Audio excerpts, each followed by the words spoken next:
Hi, welcome back to YouTube channel Shreya ಅಡಿಗೆ ಮನೆಗೆ ಸ್ವಾಗತ. ನಾನು ಪ್ರೇಮ. ನೋಡಿ, ಇಲ್ಲಿ ಒಂದು ಹಸಿ ಪಪ್ಪಾಯಕಾಯಿ. ಇದು ಪಪ್ಪಾಯ ಕಾಯಿ ಗಿಡದಿಂದ ತೆಗೆದ ತಕ್ಷಣ ಮಾಡಬೇಕು. ಇದನ್ನೇನಾದ್ರೂ ತಂದು 2 ದಿನಕ್ಕೆ 3 ದಿನಕ್ಕೆ ಮಾಡ್ತೀನಿ ಅಂದ್ರೆ ಇದೇನಾಗುತ್ತೆ, ಮಿದು ಆಗುತ್ತೆ.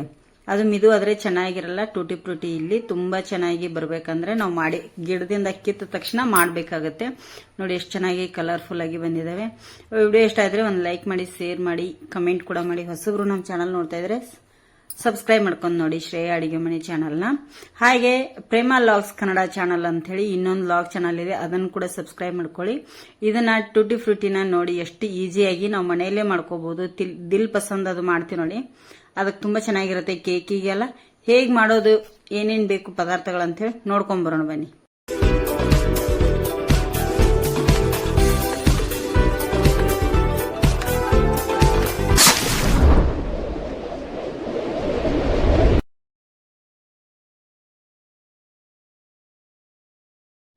ನೋಡಿ, ಇಲ್ಲಿ ಒಂದು ಹಸಿ ಪಪ್ಪಾಯಕಾಯಿ.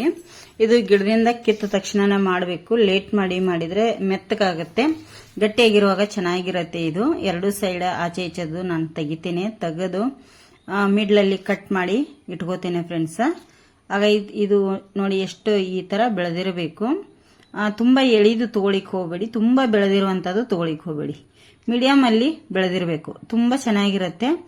ಇಲ್ಲಿ 2 ಭಾಗ ಮಾಡ್ಕೊಂಡ್ಮೇಲೆ ನಾನು ಪೀಸ್ ಅನ್ನ ಕಟ್ ಮಾಡ್ಕೋತೇನೆ. ಒಳಗಡೆ ಬರುವಂತ ತಿರುಳು ಕೂಡ ತೆಗಿಬೇಕಾಗತ್ತೆ, ಅದನ್ನು ಕೂಡ ಇಡಬಾರ್ದು. ಹಾಗಾಗಿ ನೋಡಿ, ಈ ತರ ನಾನು ಇಲ್ಲಿ ಕಟ್ ಮಾಡಿ ಸಣ್ಣದು ಪೀಸ್, ಚಿಕ್ಕದು ನಿಮ್ಗೆಲ್ಲ ಗೊತ್ತಿರೋ ಹಾಗೆ ಚಿಕ್ಕ ಪೀಸ್ ಅನ್ನ ನಾವು ಇಲ್ಲಿ ಕಟ್ ಮಾಡ್ತಾ ಹೋಗ್ಬೇಕಾಗತ್ತೆ. ಇಷ್ಟು ಸಣ್ಣದು ಪೀಸ್ ನೋಡಿ, ಕಾಣ್ತಿರ್ಬೋದಲ್ಲ. ಅದರಲ್ಲಿ 2 ನಿಮ್ಗೆ ಎಷ್ಟು ಸೈಜ್ ಬೇಕು ನೋಡ್ಕೊಂಡು ಆ ಸೈಜ್ ಅಲ್ಲಿ ಕಟ್ ಮಾಡ್ಕೊಳ್ಳಿ. ಆದಷ್ಟು ಸಣ್ಣ ಸೈಜ್ ಅಲ್ಲೇನೆ ಕಟ್ ಮಾಡ್ಕೋಬೇಕು. ಉಬ್ಬುತ್ತೆ ಅದು ಕುದಿಸಿದ ತಕ್ಷಣ, ಮತ್ತೆ ಒಂದ್ ಸ್ವಲ್ಪ ದಪ್ಪ ಆಗಿಬಿಡುತ್ತೆ. ಇಲ್ಲಿ ನೋಡಿ, ಈ ಸೈಜ್ ಅಲ್ಲಿ ಕಟ್ ಮಾಡಿ ಇಟ್ಟಿದ್ದೀನಿ. 1 ಪಪ್ಪಾಯ ಹಣ್ಣಿಗೆ ನನಗೆ ಇಷ್ಟ ಆಗಿದೆ. ಅದು ಪಪ್ಪಾಯ ಹಣ್ಣು ಬಂದು 1.5 kg ಮೇಲೆ ಇತ್ತು, ಅಷ್ಟು ದೊಡ್ಡದಿತ್ತದು. ಇಷ್ಟ ಆಗಿದೆ ನೋಡಿ. ಇಲ್ಲಿ ಮೆಜರ್ಮೆಂಟ್ ಅಲ್ಲಿ ನಾನು 5 ಕಪ್ ಆಗಿದೆ. ಇದು ಮೆಜರ್ಮೆಂಟ್ ಕಪ್ ಏನ್ ತೋರಿಸಿದ್ನಲ್ಲ, ಅದು 5 ಕಪ್ ಆಗಿದೆ. 5 ಕಪ್ಪಿಗೆ ನಾವಿಲ್ಲಿ 10 ಕಪ್ ನೀರನ್ನ ಸೇರಿಸಬೇಕು. ಎಷ್ಟು ಪಪ್ಪಾಯಿ ಕಾಯಿ ಇರುತ್ತೆ ನೋಡಿ, ಅದರ ಡಬಲ್ ನೀರನ್ನ ನಾವಿಲ್ಲಿ ಸೇರಿಸ್ಕೋಬೇಕಾಗತ್ತೆ. 10 ಕಪ್ ನೀರು ಸೇರಿಸಿ ಕುದಿಲಿಕ್ಕೆ ಬಿಡ್ತೇನೆ. ಇಲ್ಲಿ ಕುದಿಲಿ, ಇದು ನೀರು ಚೆನ್ನಾಗಿ ಕುದಿಬೇಕು. ನೀರು ಕುದಿದ ತಕ್ಷಣ ಇದಕ್ಕೆ ನಾವು ಪಪ್ಪಾಯ ಕಾಯಿನ ಸೇರಿಸಬೇಕಾಗತ್ತೆ. ಇಲ್ಲಿ ನೋಡಿ, ಈಗ ನೀರು ಕುದಿತಾ ಇದೆಯಲ್ಲ, ನಾನು ಏನೇ ಕಟ್ ಮಾಡಿಟ್ಟಿರುವಂತ ಪಪ್ಪಾಯ ಕಾಯಿನ ಇದಕ್ಕೆ ಸೇರಿಸ್ತಾ ಇದ್ದೀನಿ. ನೋಡಿ, ಎಲ್ಲವನ್ನು ಇದಕ್ಕೆ ಈಗ ಸೇರಿಸ್ತಾ ಇದ್ದೀನಿ. ತುಂಬಾ ಚೆನ್ನಾಗಿ ಇದು ಏನ್ ಮಾಡ್ಬೇಕೀಗ, ಮಿನಿಮಮ್ ನಮಗೆ 7 ನಿಮಿಷದಿಂದ 10 ನಿಮಿಷದವರೆಗೂ ಇದು ಕುದಿಬೇಕಾಗತ್ತೆ. ಚೆನ್ನಾಗಿ 7 ರಿಂದ 10 ನಿಮಿಷದವರೆಗೆ ಚೆನ್ನಾಗಿ ಇದು ಕುದಿಬೇಕಾಗತ್ತೆ. ಇದು ಕುದ ನಂತರ ನಾವೀಗ ಒಂದು ಸಾಣಿಗೆ ತಗೊಂಡು ಬಸಿಬೇಕು. ಇದು ನೀರೆಲ್ಲ ಇಲ್ಲದ ಹಾಗೆ ಬಸ್ಕೋಬೇಕಾಗತ್ತೆ. ನೋಡಿ, ಈಗ ಕುದೀತಾ ಇದೆಯಲ್ಲ, ಇದನ್ನ ನಾನು ಏನ್ ಮಾಡ್ತೀನಿ, ಈಗ ಒಂದು ತೂತಿನ ಸಾಣಿಗೆ ಬರುತ್ತೆ ನೋಡಿ, ಈ ತರದ್ದು. ತುಂಬಾ ಇರೋದ್ರಿಂದ ನಾನು ಸ್ವಲ್ಪ ದೊಡ್ಡ ಸಾಣಿಗೆನೆ ತಗೊಂಡಿದ್ದೇನೆ. ಅದನ್ನೀಗ ಆ ತರ ಎಲ್ಲ ಸೋದಿಸಿ ಇಲ್ಲಿಟ್ಟೆ ನೋಡಿ.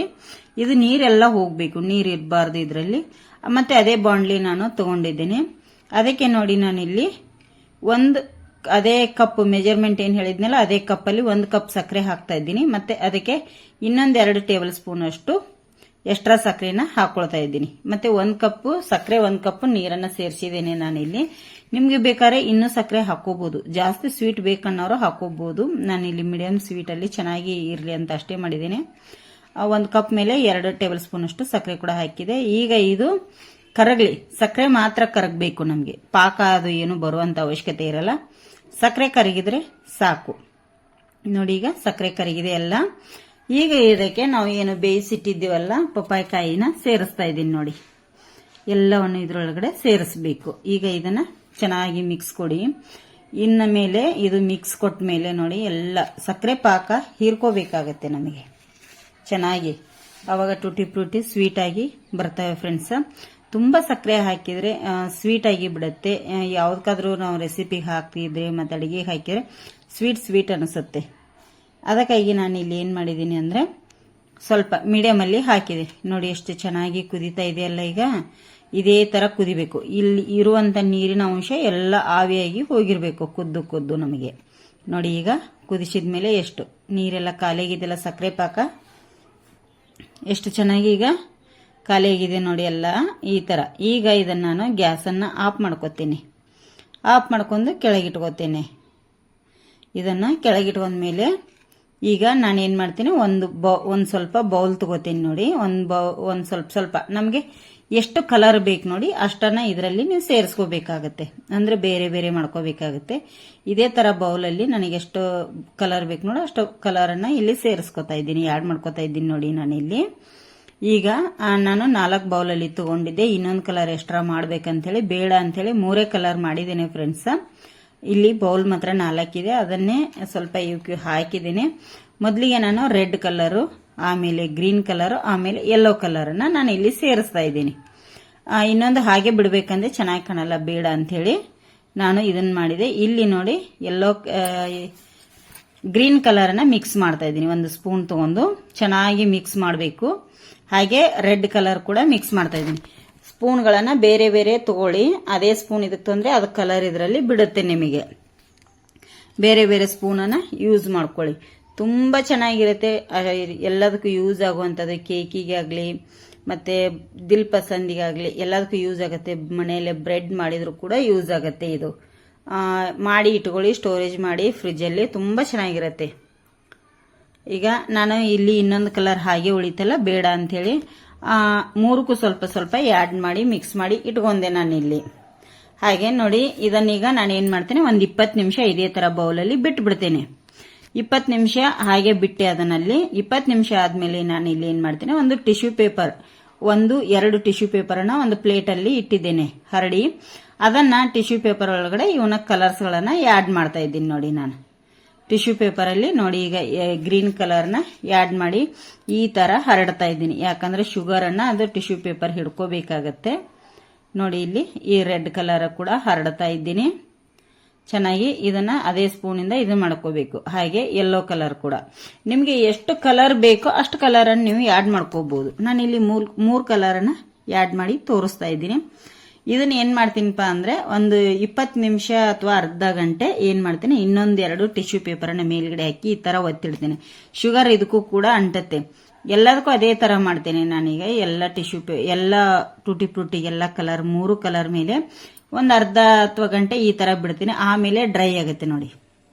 ಬಿಸಿಲಿಗೆ ಇಡುವಂಥ ಅವಶ್ಯಕತೆ ಇಲ್ಲ ಫ್ರೆಂಡ್ಸ್. ಇಲ್ಲಿ ಬಿಸಿಲಿಗೆ ಇಡೋದೇ ಬೇಡ. ಬಿಸಿಲಿಗೆ ಇಟ್ಟರೆ ಅದು ಗಟ್ಟಿ ಆಗುತ್ತೆ, ಅಡಿಗೆಗೆ ಹಾಕ್ಲಿಕ್ಕಂತೂ ಬರಲ್ಲ. ಸ್ಮೂತ್ ಆಗಿ ಚೆನ್ನಾಗಿ ಬರಬೇಕು. ನಾವು ಅಂಗಡಿಯಲ್ಲಿ ಯಾವ ತರ ತಂದಿರ್ತೀವಿ ಆ ತರ ಬರಬೇಕಂದ್ರೆ ಬಿಸಿಲಿಗೆ ಇಡ್ಲಿಕ್ಕೆ ಹೋಗಬೇಡಿ. ನೀವು 10 ನಿಮಿಷ 20 ನಿಮಿಷ ಬಿಡೋಕ್ಕಿಂತ ಸ್ವಲ್ಪ ಮನೆಯಲ್ಲೇನೆ ಒಳಗಡೆನೆ ಒಂದು ಅರ್ಧ ಗಂಟೆ ಬಿಟ್ಟು ಮಾಡ್ಕೊಳ್ಳಿ. ಆದ್ರೆ ಚೆನ್ನಾಗಿರುತ್ತೆ ನೋಡಿ. ಕಲರ್ ಕೈಗಂಟಲ್ಲ, ಆದ್ರೆ ಎಷ್ಟು ಚೆನ್ನಾಗಿ ಬಂದಿದೆ ಅಲ್ಲ, ಸೂಪರ್ ಆಗಿ. ಈ ತರ ನೀವು ಟೂಟಿ ಫ್ರೂಟಿನ ರೆಡಿ ಮಾಡ್ಕೊಳ್ಳಿ. ಹೇಗೆ ಬಂದಿದೆ ಅಂತ ಹೇಳಿ ಕಮೆಂಟ್ ಕೂಡ ಮಾಡಿ. ಹೊಸಬ್ರು ನಮ್ಮ ಚಾನಲ್ ನೋಡ್ತಾ ಇದ್ರೆ ಸಬ್ಸ್ಕ್ರೈಬ್ ಮಾಡ್ಕೊಂಡು ನೋಡಿ. ಎಲ್ಲ ಕಲರ್ಸ್ ಗಳನ್ನ ಮಿಕ್ಸ್ ಮಾಡಿದ್ಮೇಲೆ ಈ ತರ ಕಾಣ್ತಾ ಇದೆ ನೋಡಿ. ನಮಗೆ ಎಷ್ಟು ಚೆನ್ನಾಗಿ ಕಾಣ್ತಾ ಇದೆಯಲ್ಲ, ಕಲರ್ಫುಲ್ ಆಗಿ. ಟೂಟಿ ಫ್ರೂಟಿನ ಹೊರಗಡೆಯಿಂದ ತರೋಕ್ಕಿಂತ ಮುಂಚೆ ನಾವು ಮನೆಯಲ್ಲೇನೆ ಒಂದು ಹಸಿ ಪಪ್ಪಾಯ ಹಣ್ಣಿಂದ ಮಾಡೋದು. ಇದು ನಾವು ಕೂಡ ಎದರಿಂದ ಮಾಡ್ತಾರಪ್ಪ ಅಂತ ಹೇಳಿ ಇದು ಆಗಿದ್ದೀವಿ. ಪಪ್ಪಾಯಿ ಕಾಯಿ ಮನೆಯಲ್ಲಿ ಅಥವಾ ಬೇರೆ ಎಲ್ಲಾದ್ರೂ ತೋಟದಲ್ಲಿದ್ರೆ ಒಂದು ರಿಕ್ವೆಸ್ಟ್ ಮಾಡ್ಕೊಂಡು ತಗೊಳ್ಳಿ. ಹೇಗೆ ಬಂದಿದೆ ಅಂತ ಹೇಳಿ ಕಮೆಂಟ್ ಮಾಡಿ. ಹೊಸಬ್ರು ನಮ್ಮ ಚಾನಲ್ ನೋಡ್ತಾ ಇದ್ರೆ ಸಬ್ಸ್ಕ್ರೈಬ್